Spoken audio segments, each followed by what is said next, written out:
டே 2ல் 2 செஷனு விக்கெட்டே விடாமல் இந்தியன் ஓப்பனர்ஸ்கள் நின்று 170 ரன்களுக்கு மேலே அடித்து இந்தியா 218ஓட இன்றைக்கி லீடு எடுத்து முடிப்பாங்க அப்படின்னு நீங்கள் நினச்சிங்களா?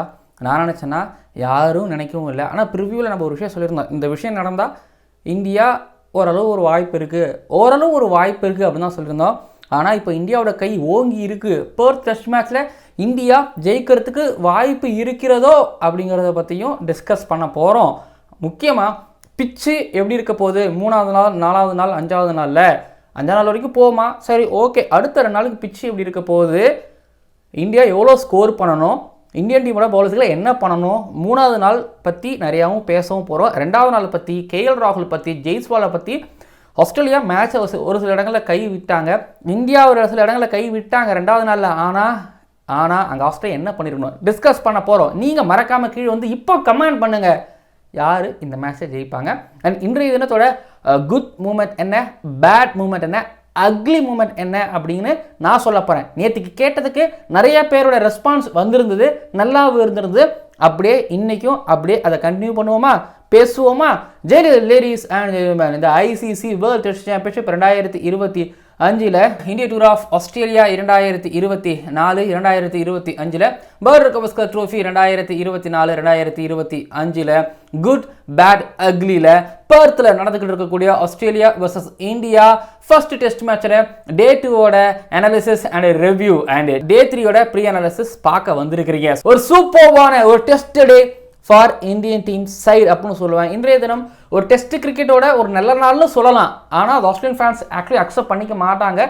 ஏன்னா இது ஆஸ்திரேலியன் டீம் சைடை பொறுத்த வரைக்கும் இந்த டெஸ்ட் மேட்சை விட்டு கொடுத்த ஒரு நாளாக தான் அதை நான் பார்ப்பேன் அப்படின்னு ஆஸ்திரேலியன் ஃபேன்ஸ் சொல்லுவாங்க. இந்தியன் ஃபேன்ஸுகளை பொறுத்த வரைக்கும் இது நல்ல நாள்னு சொல்லுவாங்க. பட் டெஸ்ட் கிரிக்கெட் ஃபேன்ஸ் பொறுத்த வரைக்கும் நல்ல நாள் ஏன் சொல்லுவாங்கன்னா, ஒரு சப்கார்டினேட் டீம் வந்து ஒரு மோசமான நிலைமையில் இருந்தாங்க, அதுக்கப்புறம் பவுன்ஸ் பேக் ஆகி பவுலிங்கில் இருந்து வந்து தென் பேட்டிங்கில் விக்கெட்டே விடாமல் 2 செஷன் கடந்து இப்போ லீடில் இருக்கிறாங்க. அப்படிங்கும்போது டெஸ்ட்டோட ஒரு நல்ல நாளாக தான் இது கண்டிப்பாக ஒரு டெஸ்ட் கிரிக்கெட் ஃபேன்ஸ் பார்ப்பாங்க. ஓகே, இன்றைய தினத்தோட அனாலிசிஸுக்கு நம்ம ஸ்ட்ரைட்டாக போயிடலாம். என்னங்க நாளை பற்றின சம்மரி பார்க்குறது, பும்ரா கேரியோட விக்கெட் எடுத்தார், 5 வந்துச்சு. நேத்தன் லைனோட விக்கெட்டு ஒரு மாதிரி நல்லா ஹார்டாக ஷார்ட்டாக போட்டு ஹர்ஷித் ராணா எடுத்தார். தென் கொஞ்சம் மிடில் ஸ்டார்க் ஒரு பிரச்சனை கொடுத்துருந்தாரு. கிட்டத்தட்ட ஒரு 100 பாலுக்கு ஆனார், அவரும் ஜோஷ் ஆட்லோடும் ஆனாங்க. அதுக்கப்புறம் அவங்களோட இன்னிங்ஸ் முடிவடைந்ததுக்கு அப்புறமா கேஎல் ராகுலும் ஜெய்ஸ்வாலும் ஃபோக்கஸ் போட்டு ஆடினாங்க.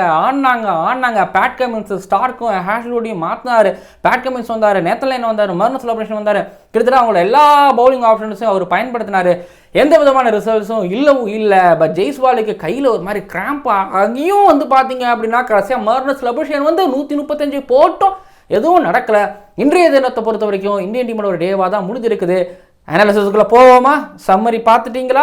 ஸோ அனாலிசிஸ்குள்ளே போகும்பொழுது ஹர்ஷித் ராணா இந்த விஷயத்தை மட்டும் கொஞ்சம் மாற்றிக்கிட்டால் பெட்டராகவும் இருக்கும். என்னன்னா, அவர் இந்த ஷார்ட் பால் ஹார்டாக குத்தி அடித்து போகிறாரு, கொஞ்சம் அடித்து வெளியில் எடுத்துகிட்டு போகிறாரு. இது மேபி சில பேட்டருக்கு அட்வான்டேஜாகவும் இருக்கலாம். கொஞ்சம் கன்சிஸ்டண்ட்டாக அந்த லைனில் பிடிச்சி அந்த ஷார்ட் பால் போகிறாருன்னா அந்த லைனில் போட்டு மிரட்டிக்கிட்டே இருந்தால் பெட்டராக இருக்கும். பட் ஆனால் இன்றைக்கி வந்து நேத்தன் லைனுக்கு அந்த போகிற அந்த ஷார்ட் பாலோ ஆனால் நம்பி கொடுத்தா இன்றைக்கி ஜஸ்பிரீத் பும்ரா. சிராஜெல்லாம் இருக்கும் பொழுது, பும்ரா இருக்கும் பொழுது, இந்தப்பா பும்ராவே வந்து நீ போடு, நீ ஆரம்பி, நீ ரொம்ப ஃப்ரெஷ்ஷாக இருக்குன்னு நினைக்கிறேன்னு சொல்லி கொடுத்தாரு. அதுக்கான பலனும் ஆக்சுவலி வந்துச்சு. திரும்பி அலெக்ஸ் கேல்வி எடுத்துக்கிட்டிங்கன்னா அந்த சைட்லேருந்து, சரி இது இன்றைக்கி பேட்டிங்கில் இருந்து எனக்கு டோட்டலாகவே எனக்கு ஆஸ்திரேலியன் டீமோட பாடி லாங்குவேஜ் சுத்தமாகவே சரியில்லை. ஏன்னா அலெக்ஸ் கேல்வி ஷீல்டில் நல்லா விளையாண்டார். தென் நியூசிலாண்டுக்கு அகேன்ஸ்டாக ஒரு மேட்ச்சில் ரொம்ப ஹார்டாக அடித்து ஒரு மாதிரி எடுத்துகிட்டு போயிட்டார் மேட்சை. ஸோ அப்படி இருக்கிற ஒரு அலெக்ஸ் கேல்வி இன்றைக்கி எப்படி எடுத்துகிட்டு போகிறேன்னு ஒரு 50 அடிப்பார், டெய்லண்டர்ஸில் வச்சு ஒரு 50 ரன் ஒரு 75-100 ரன் வந்து லீடு எடுப்பாங்க அப்படிங்கிற மாதிரி தான் நான் எக்ஸ்பெக்ட் பண்ணேன். ஆனால் அலெக்ஸ் கேல்விக்கு 5வது ஸ்டெம்ப் 6வது ஸ்டெம்பில் வந்து ஜஸ்பிரீத் பும்ரா வந்து போடும்பொழுது அந்த பாலுக்கு எட்ஜ் எடுத்து பண்ணிட்டு அவுட் ஆகிட்டு பண்ணாரு. இந்த பாலை வந்து ஆஃப் சைடில் அறைய வேண்டாமா அலெக்ஸ் கேல்வி அப்படிங்கிற ஒரு கேள்வி இருந்தது. பயந்தாருன்னு நினைக்கிறேன். ஆரம்பத்துலேருந்து பயந்தார். பும்ராவை பார்த்து ஒரு பயமாக கூட இருக்கலாம், ஆக்சுவலி பும்ராவை பார்த்து ஒரு பயமாக இருக்கலாம். அதுதான் ஒரு ஃபயர்ஃபராகவும் ஜஸ்பிரீத் பும்ராவுக்கு வந்துச்சு. அதுக்கப்புறம் ஒரு மாதிரி இந்தியன் பவுலர்ஸ் என்ன பண்ணாங்கன்னு சொல்லிடுறேன். பும்ராவும் சரி ஹர்ஷித் ராணாவும் சரி நிறையக்கு ஷார்ட்டாக போட்டுகிட்டே இருந்தாங்க, ஷார்ட் லெங்த்தில் வச்சுக்கிட்டே இருந்தாங்க, கொஞ்சம் ஸ்டெம்புக்கு ஹைட்டுக்கு போட்டுருந்தாங்க. சில பல பால்ஸ் வந்து ஸ்டெம்புக்கு அட்டாக் பண்ணுற மாதிரி இருந்தது. பட் ஹர்ஷித் ராணாவை விட பும்ரா நிறைய ஸ்டெம்புக்கு எய்ம் பண்ணார். பட் ஹர்ஷித் ராணா நிறைய ஸ்டெம்புக்கு மேலே எய்ம் பண்ணிக்கிட்டே இருந்தார். இதுக்கு ரொம்ப கம்ஃபர்டபுளாகவும் போயிடுச்சு. இன்னொன்று வந்து பார்த்தீங்க அப்படின்னா ஸ்டார்க் நின்னார். புனேல வந்து பார்த்தீங்கன்னா அந்த 60 பாலுக்கு 60 ரன் அடிச்சிருந்திருப்பாரு. அதே போல் மொஹாலியில் வந்து பார்த்தீங்க அப்படின்னா ஐக்கு ஒரு 90 கிட்டத்தட்ட வந்து அவுட் ஆகியிருப்பார். அப்போலாம் குயிக்காக எடுத்துகிட்டு போயிருப்பார். ஆனால் இந்த தடவை பும்ரா என்ன பண்ணார், ஹர்ஷித் ராணாவை வச்சும் சிராஜ் இவங்களாம் என்ன பண்ணாங்கன்னா நீ இல்லை ரன்னு கொடுக்க மாட்டோம் அப்படின்னு சொல்லிட்டு ஹேஸ்லூடையும் ஸ்டார்க்கு நிற்க வச்சாங்களே தவிர ரன்னு கொடுக்கல. அந்த வகையில் வேணால் ஒரு மாதிரி நல்லதுன்னு நான் சொல்லுவேன். கேஎல் ராகுலும் ஜெய்ஸ்வால் நின்னாங்க. ஆனால் வித்தியாசம் என்ன அப்படின்னா நீங்கள் டெய்லண்டர்ஸ் ஓப்பனர்ஸ் எங்களுக்கு பின்னாடி இன்னொரு 9 விக்கெட் எப்படி இருக்குங்கிறதா வந்து பார்த்தீங்கன்னா வித்தியாசம். ஸ்டார்க்கும் பெருசாக ரன்னுக்கு போகவும் இல்லை. ஆனால் போனார். அதுக்கேற்ற மாதிரி ஃபீல்டர்ஸுகளும் வச்சுருந்தாங்க. சுந்தரே கொஞ்சம் முன்னாடி வந்து கேட்ச் பிடிக்கிற அளவுக்கு கொஞ்சம் ஸ்கொயர் லெக்கில் ஸ்டார்க் பெருசாக போனார். பட் ரன்களும் அவர் பெருசாக ஓடவும் இல்லை. ஸோ ஆஸ்திரேலியாவை பும்ரா அவரோட பவுலிங் அண்ட் அவரோட பவுலர்ஸ்களை வச்சு சூப்பராக நிப்பாட்டி வச்சுட்டு திரும்பி 2 செஷன் இன்றைக்கி என்ன ஆக போதோ, விக்கெட் எப்படி இருக்க போதோ அப்படின்னு நினைக்கும் போது ஒரு கம்பேரிசன். நீங்கள் டே ஒனோட பிச்சு நல்லா ஒரு மாதிரி விவசாயம் பண்ணுற மாதிரி ரொம்ப பச்சை பசேல் இருந்துச்சு. ஆனால் அப்படியே 2வது நாள் பிச் பார்க்கும்பொழுது மண்ணாக இருந்தது. விவசாயத்துக்கு ரெடியான ஒரு நிலம் மாதிரி இருந்துச்சு. ஓகே, ஒரு 3வது நாள் 4வது நாள் வேணால் ஒரு 10 விக்கெட் இப்படி இருந்தால் ஓகே. பட் 2வது நாளே வந்து பார்த்திங்க அப்படின்னா ஒரு மாதிரி பேட்டிங்க்கு சாதகமான ஒரு டேவாக இன்றைக்கி விக்கெட் மாற்றி கொடுத்துச்சு. முதல் 20 ஓவர் அதான் ஒரு பயம் இருந்தது. முதல் 20 ஓவர் குகுப்ரா பால கேஎல் ராகுல் ஜெய்ஸ்வால் எப்படி ஆட போகிறாங்க, கேஎல் ராகுல் அந்த கான்ஃபிடன்ட் இருந்தது, அது எப்படி இங்கே எடுத்துகிட்டு வர போகிறாரு, ஓவர் நைட்டில் வந்து ஒரு ஜெய்ஸ்வால் தன்னோட டெக்னிக் எப்படி மாற்றிக்க போகிறாருன்னு பார்க்கும்பொழுது 2 பேரோட அந்த கான்சன்ட்ரேஷன் பவர், 2 பேரோட ஃபோக்கஸ், 2 பேரோட அந்த பொறுமை, எப்படியும் ஒரு கோலிக்கு ஒரு நல்ல ஸ்கோர் கொடுக்கணுங்கிற மாதிரி தான் நினச்சேன். ஆனால் இன்றைக்கி அதுக்கான இடமே தரல. சூப்பராக ஆடினாங்க. பேட்டோட ஃபேஸ் தரையில் தான் இருந்துச்சு. பாலை லாஸ்ட் மினிட் வரைக்கும் பார்த்தாங்க, பொறுமையாக இருந்தாங்க, நிறைய விட்டு ஆடினாங்க. அதே நேரத்தில் பொறுமையாகவும் இருந்தது. அந்த லீவு வந்து பார்த்தீங்க அப்படின்னா அதுவும் நடந்துச்சு. நிறைய டிஃபென்ஸும் நடந்துச்சு. ரன்னை வந்து பார்த்தீங்கன்னா ஒரு மாதிரி ரொட்டேட் பண்ணி எடுத்துக்கிட்டே இருந்தாங்க. ஒரு மாதிரி கேஎல் ராகுல் டென்டேட்டிவாக சில இடங்கள் ரன்கள் எடுக்க பார்த்தாரு, ஜெய்ஸ்வால் எடுக்க பார்த்தாரு. ஒரு இடத்துல கேஎல் ராகுல் ரன் அவுட் ஆக நடந்துச்சு. மற்றபடி வந்து பார்த்தீங்க அப்படின்னா அந்த ரன்னை அடிக்கடி எடுத்துக்கிட்டே இருந்தாங்க.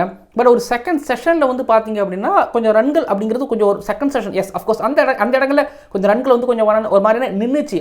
அந்த நின்னதுக்கு இடையில தான் ஒரு ஆஸ்திரேலியா ஒன்றுமே பண்ணலைங்கிறதுனால இவங்களை பெருசாக பாதிக்கல.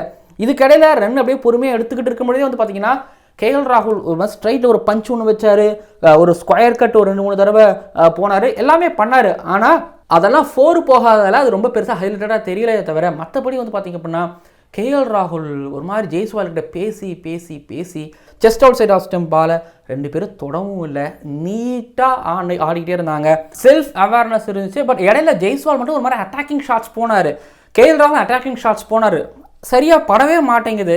எனக்கு அந்த ஒரு பயம் இருந்தது. ஜெய்ஸ்வால் அட்டாக்கிங் ஷாட்ஸ் போகிறாரு, அடுத்தது ஒரு மாதிரி நான் திருந்திட்டேன் அப்படின்னு அவர் காமிக்கிறதுக்கான ஒரு நல்ல ஷாட்ஸுக்கு தான் அவர் ஆனார்.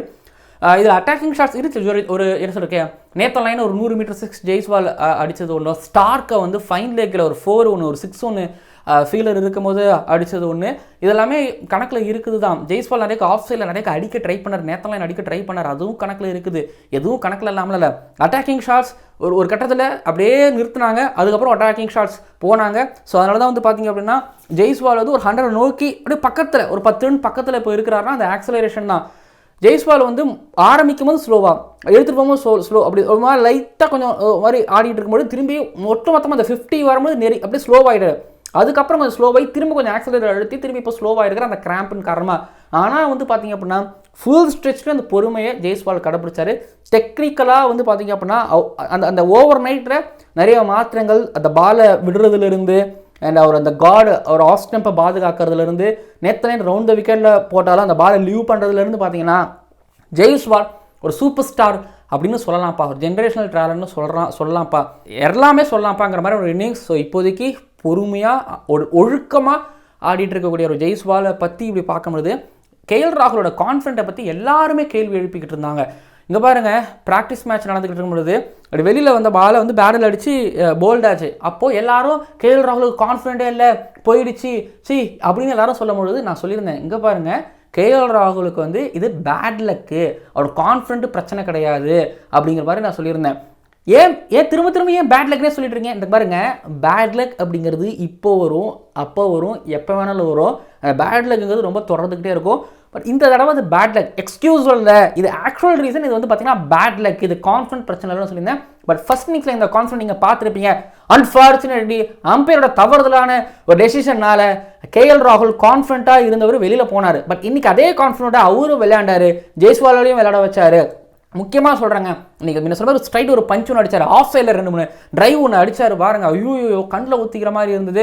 எனக்கு சோஃபார் ஜெய்ஸ்வாலை விட எனக்கு கேஎல் ராகுல் இன்னைக்கு ரொம்ப பிடிச்சிருந்தது. கேஎல் ராகுல் அளவுக்கு ஒரு ஸ்ட்ரைக் இருந்தாலும் பட் கேஎல் ராகுல் வந்து அதை மெயின்டைன் பண்ணிக்கிட்டே இருந்தார், டெம்போ மெயின்டைன் பண்ணிட்டு இருந்தார்.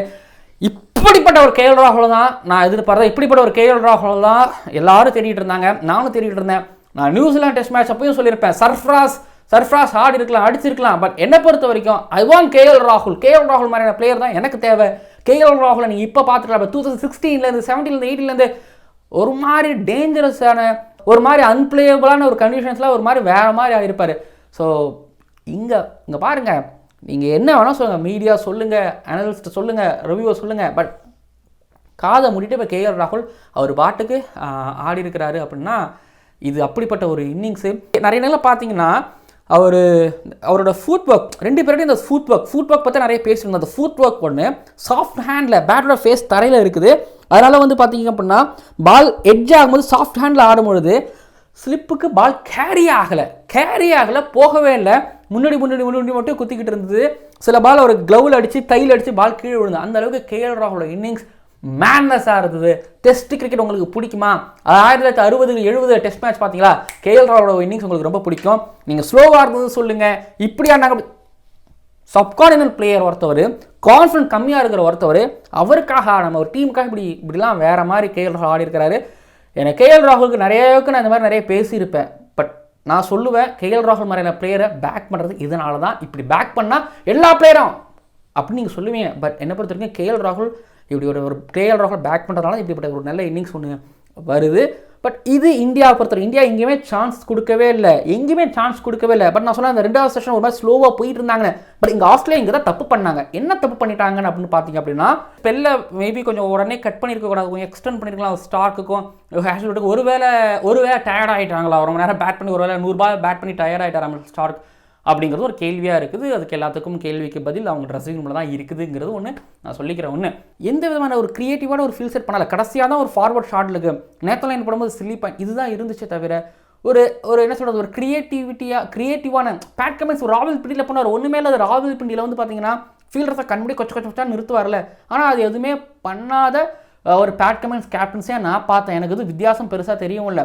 பட் நேற்று லைன் போடும்போது வந்து மட்டும் பார்த்தீங்கன்னா ஜெய்ஸ்வாலுக்கு லாங் ஆஃப் வச்சுட்டு ஸ்கொயர் லெக்கில் வச்சு இதை போட்டாங்களே தவிர மற்றபடி பேட் கமின்ஸ் அவரோட ஃபீல்ட் செட்டை வச்சு இந்த விக்கெட்டில் ஒன்றுமே பண்ணல. பட் நான் என்ன யோசிக்கிறேன் அப்படின்னா, இந்த மாதிரியான விக்கெட்டில் அதாவது ஒரு மாதிரி பேட்டிங் டேவாக பவுலர்ஸுகளுக்கு எதுவுமே பண்ணலைன்னா பவுலர்ஸ்கள் நீங்கள் க்ரியேட் பண்ணணும், அதுக்கு ஃபீல்டர்ஸுகள் மூலமாக வச்சு ஏதாவது க்ரியேட் பண்ணணும், அது கேப்டன் கண்டிப்பாக கை கொடுக்கணும். பட் இங்கே கேப்டனும் பவுலர்ஸ்களும் ஒரு மாதிரி பிளைனாக ஒரு மாதிரி அப்படியே நின்னாங்க. அதனால தான் இந்தியன்ஸுகளான ஜெய்ஸ்வால் அண்ட் கேஎல் ராகுல் அவங்க பாட்டுக்கு அழகாக ஸ்கோர் எடுத்துகிட்டு போனாங்க. ஸோ இன்றைய நாள் பொறுத்த வரைக்கும் கம்ப்ளீட்டாக இந்தியன் டீமோட ஒரு டாமினன்ட் டே பவுலிங். அதாவது ஜஸ்பிரீத் பும்ரா, ஹர்ஷித் ராணாட்ட கொடுத்து பும்ரா 2 பேரும் ஒரு 2லேருந்து போட்டு விக்கெட்டை எடுத்து கொஞ்சம் காலி பண்ணி அதுக்கப்புறம் ஜெய்ஸ்வால் அண்ட் கேஎல் ராகுல் ஒரு டெக்னிக்கலி சவுண்டர் ஒரு இன்னிங்ஸ் ஒன்று ஆடி, ஒரு ரெக்கார்ட் பிரேக்கிங் ஒரு இன்னிங்ஸ் ஒன்று ஆடி, கிட்டத்தட்ட 2021 மயங்க் அகர்வாலும் கேஎல் ராகுலும் இந்த மாதிரி ஒரு இன்னிங்ஸ் ஒன்று ஆடி இருந்திருப்பாங்கன்னு நினைக்கிறேன். எனக்கு தெரிஞ்சு இங்கிலாண்டில் நினைக்கிறேன். அதுக்கப்புறம் இப்போ தான் இப்படி ஒரு ஓப்பனிங் பார்ட்னர்ஷிப் இப்போ எஸ்ஐனா கண்ட்ரியில் இந்தியாவுக்கு கிடச்சிருக்குது. அண்ட் இப்போ ஜெய்ஸ்வால் அண்ட் கேஎல் ராகுல் மூலமாக அடுத்த மேட்ச்சில் பாருங்கள், கேஎல் ராகுல் ஓப்பனிங்காக ரோஹித் சர்மா ஓப்பனிங்காங்கிற ஒரு குழப்பம் ஒன்று வரும். அங்கே இருந்து சந்தோஷமான ஒரு குழப்பத்தோட இன்றைய நாளை இந்தியா சூப்பராக முடிச்சிருக்கிறாங்க. அண்ட் டே 2 நீங்களும் நானும் இப்படி ஒரு நாளாக நடந்திருக்கணும் நம்ம நினச்சிக்கணும், பார்க்கவே இல்லை. ஹர்ஷித் ராணா மிச்சல் ஸ்டார்க்கு குயிக்காக ஒரு பால் ஒன்று போட்டார். குயிக்காக போட்ட உடனே ஆனால் 2 பேரும் கேகேஆருக்காக ஆடி இருக்கிறாங்களா. அப்போது ஸ்டார்க்கு வந்து என்ன ஃபாஸ்ட்டாக போடுறியா, பார்த்து போடு, முறைக்காத, உன்னோட நான் ஃபாஸ்ட்டாக போடுவேன் அப்படின்னு சொன்ன உடனே திரும்ப ஹர்ஷித் ராணா அதுக்கப்புறம் தான் ரொம்ப அதிகமாக ஸ்பீடாக போட ஆரம்பித்தார்.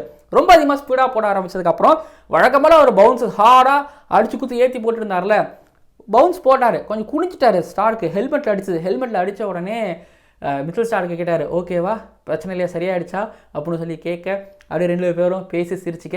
இதுலேயும் வந்து பார்த்தீங்கன்னா ஒரு மாதிரி இந்த ஓவர்களுக்கு இடையில் வந்து என்னப்பா ஹர்ஷித் ராணா உன்னை ரிட்டைன் பண்ணியிருக்கிறாங்க, என்னை ஆக்ஷன் எடுப்பாங்களா அப்படின்னு ஸ்டார்க்கு கேட்டதாகவோ, அதுக்கப்புறம் ஜெய்ஸ்வாலுக்கும் ஸ்டார்க்கு இடையில அது வேற மாதிரி இருந்தது. என்ன ஆச்சுன்னா ஜெய்ஸ்வால் ஸ்டார்க்கை ஒரு மாதிரி சம்மடி ஃபைன் லெக்கில் அடிச்சிட்டார், 4 அடிச்சிட்டார். அடிச்சுட்டு திரும்பி ஸ்டார்க் இப்படி அப்படின்னு செஞ்சுட்டு இப்படி ஒரு மாதிரி அப்படி ரியாக்ட் பண்ணிட்டு போயிட்டார்.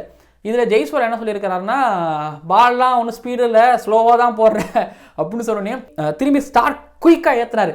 ஸோ பேண்டர் பார்டர் கவாஸ்கர் ட்ரோஃபி அப்படின்னு பேர் வைக்கனால இன்ட்ரெஸ்டிங்கான ஒரு மூமெண்ட்ஸுக்கெலாம் இது இருந்துச்சு. ஓகேங்களா? பட் என்னை பொறுத்த வரைக்கும் இன்றைய தினத்தோட குட் அப்படின்னா KL ராகுல், ஜெய்ஸ்வால் இவங்களோட பார்ட்னர்ஷிப் தான் என்னை பொறுத்த வரைக்கும் குட் அப்படின்னு நான் சொல்லுவேன். பேடு அப்படின்னு எதை சொல்லலாம், அக்லின்னு எதை சொல்லலாம் அப்படின்னா, நான் ஃபஸ்ட்டு அக்லியை சொல்லிடுறேன். அக்லின்னா எனக்கு அலெக்ஸ் கேரி அவுட் ஆனது தான் எனக்கு ஒரு மாதிரி அக்லியாகவே இருந்துச்சு. ஏன்னா அந்த பால் ரொம்ப வெளியில் போன பால். அதுக்கு முன்னாடி ஒன்றும் பும்ரா பெருசாக செட் பண்ணலை தான் நான் நினைக்கிறேன். செட்டப்லாம் பண்ணல, ஆனால் அவரே அந்த விக்கெட்டை த்ரோ பண்ணிட்டு போனார் ஒன்று. அதுக்கப்புறம் பேடு அப்படின்னு சொல்லணும்னா எதை சொன்னால், மேபி பேட் கமின்ஸோட கேப்டன்சி, அவங்களோட பவுலர்ஸுகளோட அவர் பவுலர்ஸோட க்ரியேட்டிவ் தன்மையே இல்லாத ஒரு பவுலிங், இதுதான் பேடுன்னு நான் சொல்லுவேன். அதனால தான் இந்த டெஸ்ட் மேட்சை ஒரு ஆஸ்திரேலியன் கிரிக்கெட் ஃபேனாக பார்க்கும்பொழுது ஒரு பேடாக என்னை பொறுத்த வரைக்கும் இதை சொல்ல தோணும். ஸோ இதுதான் good bad ugly moments. And உங்களோட குட் பேட் அக்லி மூமெண்ட்ஸை சொல்லுங்கள், பார்ப்போம். நிறைய பேர் கமெண்ட் பண்ணுறீங்க, கிட்டத்தட்ட நம்ம வீடியோலாம் பார்க்குறேன், ரிவ்யூலாம் பார்க்க நிறைய பேர் கமெண்ட் பண்ணுறீங்க, ரொம்ப சந்தோஷமாக இருக்குது. டே 3 பொறுத்த வரைக்கும் எடுத்துக்கிட்டிங்கன்னா, நாம் 2வது நாள் வெற்றி தோல்வியை தீர்மானிக்க சொல்லியிருந்தோம். பட் 3வது நாள் தான் 3வது நாளும் வெற்றி தோல்வியை தீர்மானிக்கிற ஒரு நாளாக கொண்டு போனதுக்கான காரணம் இந்தியாவோட பேட்டிங் அண்ட் ஆஸ்திரேலியாவோட ஒரு மோசமான ஒரு பவுலிங் அப்படின்னு கூட நம்ம சொல்லலாம். பட் 3வது நாள் பிச்சு இதே மாதிரி இருக்குமா, இல்லை இதை விட மோசமாகுமா, கிராக்ஸ் உருவாகுமா அப்படிங்கிறது சத்தியமாக தெரில. Finger crossed. பட் ஒரு விஷயம் சொல்கிறேங்க, இப்போது மேட்ச்சை இந்தியா ஜெயிக்கிறதுக்கு அதிகப்படியான ஒரு வாய்ப்பு இருக்குது. பெர்த்தில் 2007 ஒரு ஃபேமஸ் விக்ட்ரிக்கு அப்புறமா இப்போ 2024 அது நடக்கிறதுக்கு வாய்ப்பு இருக்குது. எவ்வளோ அளவுக்கு ஒரு வாய்ப்பு இருக்குன்னு நான் சொல்கிறேன். இப்போ இந்தியா 218 லீடில் இருக்கிறாங்கன்னு வச்சுக்கோங்களேன். இப்போ நாளைக்கு ஜெய்ஸ்வால் சரியாகிட்டு வந்து எனக்கு தெரில, ஒரு 100 100 அடிக்கும் பெருசாக எக்ஸ்பெக்ட் பண்ணல. பட் என்ன நடக்கும் அப்படின்னு நான் எக்ஸ்பெக்ட் பண்ணுறேன் அப்படின்னா, இந்த ஏர்லி மார்னிங் ஃப்ரெஷ்னஸ் அது ஒரு தடை இந்தியாவை பொறுத்த வரைக்கும், அது ஒரு சான்ஸ் ஆஸ்திரேலியாவை பொறுத்த வரைக்கும். ஸோ அது கடந்ததுக்கு அப்புறம் வந்து பார்த்திங்க அப்படின்னா செகண்ட் நியூ பால் வரும். அந்த செகண்ட் நியூ பாலுக்கு இடையில, அந்த மார்னிங் ஃப்ரெஷ்னஸுக்கு இடையில வந்து பார்த்தீங்கன்னா இடைப்பட்ட ஓவர்ஸ் இருக்குது. அந்த ஃப்ரெஷ்னஸை பயன்படுத்தி விக்கெட் எடுக்கணும். விக்கெட் எடுத்ததுக்கு அப்புறமா அங்கே அந்த மிடில் ஓவரில் ஸ்கோர் பண்ண விடாமல் அங்கேயே உடச்சிடணும். இல்லைனா இந்த நியூ பாலில் வந்து பார்த்தீங்கன்னா கடைசி 2 விக்கெட் எடுக்கிற மாதிரி நான் இருக்கணும். ஸோ ஃப்ரெஷ்னஸ், நியூ பால், இதுதான் ஆஸ்திரேலியாவுக்கு இருக்கக்கூடிய ஒரே சான்ஸ். இது ரெண்டுத்தையும் இந்தியா தாண்டிட்டாங்கன்னு வைங்களேன். அது ஒன்றும் இல்லை, ஃபஸ்ட்டு அந்த ஏர்லி மார்னிங் ஃப்ரெஷ்னஸை தாண்டி இந்தியன் டீமோட ஓப்பனர்ஸ் எடுத்துகிட்டு போயிட்டாங்கன்னா கையில் 10 விக்கெட் கிட்டத்தட்ட இருக்குது. 10 விக்கெட் எடுத்து வச்சுட்டு போயிட்டே இருப்பாங்க. இந்தியா போயிட்டே இருப்பாங்கன்னா நாளைக்கு ஃபஸ்ட்டு செஷன்லையோ இல்லை 2 செஷன் இல்லை 2.5 செஷன் இந்தியா பேட் பண்ணிட்டாங்களோ வைங்களேன், ஆஸ்திரேலியன் டீமோட ஃபீல்டர்ஸுக்கு டயர்ட் ஆயிடுவாங்க, செம்ம டயர்ட் ஆகிடுவாங்க. இந்தியா நாளைக்கு எப்படி 300 350 400 வந்துடுவாங்க. நாளைக்கு ஆஸ்திரேலியா பேட் பண்ண வருவாங்க. இந்தியா 2 செஷன் 2.5 செஷன் நாளைக்கு பேட் பண்ணிட்டாங்கன்னு வைங்களேன், ஆஸ்திரேலியாவை டயர்டாக்கியே 3வது நாளில் இந்தியா வின் பண்ணிடுவாங்க. இந்த 2 நாள் கிட்டத்தட்ட 2 நாள் ஃபுல்லாக ஃபீல்டிங் பண்ண அந்த டயர்னஸ் ஆஸ்திரேலியாவை எந்த அளவுக்கு ஃபீல்டில் முன்னாடி ஆக்டிவாக வச்சுக்கணும்னு எனக்கு தெரியல. ஸோ பார்ப்போம். இப்போ இந்தியன் பவுலர்களை பொறுத்த வரைக்கும் முதல் நாள் ஹார்டாக போட்டோம். ஸோ அடுத்த நாள் வந்து ஒரு மாதிரி போட்டோம். அப்படியே ஒரு 3/4 நாள் வந்து பார்த்தீங்கன்னா நமக்கு ரெஸ்ட் கிடச்சிச்சு. இப்போ நாளைக்கும் அதே போல் ஒரு 3/4 நாள் நமக்கு ரெஸ்ட் கிடச்சிதுன்னு வைங்களேன். ஆல்மோஸ்ட் ஒரு 1.5 நாள் 2 நைட்டு ஒரு மாதிரி 2 பகல் நமக்கு ரெஸ்ட் கிடைக்குதுன்னா அடுத்த நாள் ஃபுல் ஃபோர்ஸில், ஓகேங்களா, 3வது நாள் சாயங்காலம் ஃபுல் ஃபோர்ஸில் போடுவாங்க. 4வது நாள் காலைல மதியம் ஃபுல் ஃபோர்ஸில் போட்டு ஆஸ்திரேலியாவை டிஸ்மேண்டில் பண்ணுவாங்க. பெருத்த ஒரு ஃபேமஸ் விக்டரிக்கு இந்தியா காத்திருக்குது. இல்லை இப்படி தான் நடக்குமா, நம்ம நினச்சதை தாண்டி எக்ஸ்ட்ராவாக ஒன்று நடக்குமா, நாளைக்கு இயர்லியாகவே 218 லீடு என்னன்னு சொல்லிட்டு 280, அது அடுத்த ஒரு 10 விக்கெட்டை ஒரு மாதிரி நடக்கிறதுக்கு வாய்ப்பு இருக்குதுங்க. Cricket is funny game. அடுத்து ஒரு 80 ரன்னுக்குள்ளே 70 ரன்னுக்குள்ளே இந்தியாவோட 10 விக்கெட்டையும் எடுத்து 280 தான் டார்கெட்னு வச்சு மேட்ச்சு நாளைக்கே முடிகிறதுக்கோ இல்லை 3வது நாள் காலையில் முடிகிறதுக்கோ ஆஸ்திரேலியா ஜெயிக்கிறதுக்கோ வாய்ப்பு இருக்கா பார்ப்போம். பட் என்ன பொறுத்த வரைக்கும் நான் ஃபஸ்ட்டு சொன்னல, இந்தியன் டீமோட பேட்டர்ஸ்கள் நிறைய நேரம் பேட் பண்ணி ஆஸ்திரேலியாவை டயர்டாக்கி அண்ட் டே 3 முடியாது முன்னாடி பேட்டிங் கொடுத்து 1 விக்கெட் 2 விக்கெட் கழட்டி அண்ட் கொஞ்சம் ஃப்ரெஷ்ஷாக வந்து அப்படி 4வது நாளில் ஒரு மாதிரி ஆஸ்திரேலியாவை டிஸ்மேண்டில் பண்ணுற ஒரு பிளான் நடக்கும்னு நினைக்கிறேன். ஸோ அதுதான் நடக்கும்னு நினைக்கிறேன். ஸோ நீங்கள் கீழே வந்து கமெண்ட் பண்ணுங்கள். நிறைய பேர் ஆஸ்திரேலியன் ஃபேன்ஸுகள் வந்து தைரியமாக கமெண்ட் பண்ணிங்க எஸ் ஜெயிப்போன்னு சொல்லிட்டு. பட் சில இந்தியன் ஃபேன்ஸ் 400 ரன் 300 ரன் லீடுங்கும் பொழுது அவங்க மேட்ச் பார்த்தாங்களா பிச்சை பார்த்தாங்களான்னு தெரியல. ஆனால் அவங்க 300 ரன் 400 ரன் சொன்னாங்க. ஆக்சுவலி இப்போ இந்தியாவுக்கு 300 350 ரன் லீடு தேவைப்படுது. எஸ் தேவைப்படுது. KL ராகுலும் ஜெய்ஸ்வாலும் 4 இருக்குடா ஆடுறாங்கிற மாதிரி ஆடினாங்க. பார்ப்போம் என்ன நடக்குதுன்னு சொல்லிட்டு. ஜஸ்பிரீத் பும்ராவோட கேப்டன்சியில் பெர்த்தில் ஜெயிப்பாங்களா இல்லை பேட் கமின்ஸ் தி கிரேட் கேப்டன் பேட் கமின்ஸ் இதனால ஏதாவது மேஜிக் நடக்குதான்னு பொறுத்து வந்து பார்ப்போம். மறக்காமல் சப்ஸ்கிரைப் பண்ணுங்கள், பக்கத்தில் ஒரு பெல் ஐக்கானை கிளிக் பண்ணுங்கள். நீங்கள் கீழே வந்து கமெண்ட் பண்ணுங்கள். நான் சொல்கிறேன் என்ன கமெண்ட் பண்ணணும்னா, நான் ஒரு கம்யூனிட்டியில் போஸ்ட்லாம் போடுவேன். அதுக்கு கீழே கமெண்ட் பண்ணவங்களை பற்றி நான் பேசிகிட்டு இருக்கிறேன். 300 ரன் 400 ரன் தேவைன்னு அவங்க தான் கமெண்ட் பண்ணியிருந்தாங்க. ஸோ கம்யூனிட்டி போஸ்ட்டில் பார்த்துக்கிட்டே இருங்க. ஏதாவது கேட்பேன், கேள்விகளுக்கு பதில் சொல்லுங்கள். அந்த ஷோவில் நம்ம அதை பற்றி டிஸ்கஸ் பண்ணுவோம். கமெண்ட் பண்ணுங்கள். நாளைக்கு டே 3ல் இந்தியா எவ்வளோ அடிப்பாங்க, எவ்வளோ ரன் அடிக்கணும், யார் எவ்வளோ அடிக்கணும்னு சொல்லி கீழே வந்து கமெண்ட் பண்ணுங்கள். இந்தியா ஜெயிப்பாங்களா லாஸ்ட்டில் ஜெயிப்பாங்கன்னு கீழே வந்து கமெண்ட் பண்ணுங்கள், பார்க்கலாம். அதுக்கப்புறம் ஐபிஎல் ஆக்ஷன் ஸ்பெஷல் இருக்குது, நிறைய பிளான் இருக்குது, நிறைய வீடியோ வருது, இங்கே சொல்ல மாட்டேன். நாளைக்கு காலையில் ஒரு 7-8 மணிக்கு ஒரு வீடியோ ஒன்று வரும், ஐபிஎல் சம்மந்தப்பட்ட வீடியோ, அதில் பாருங்கள். அதில் சொல்கிறேன், மஜாவான பிளான்ஸ் இருக்குது.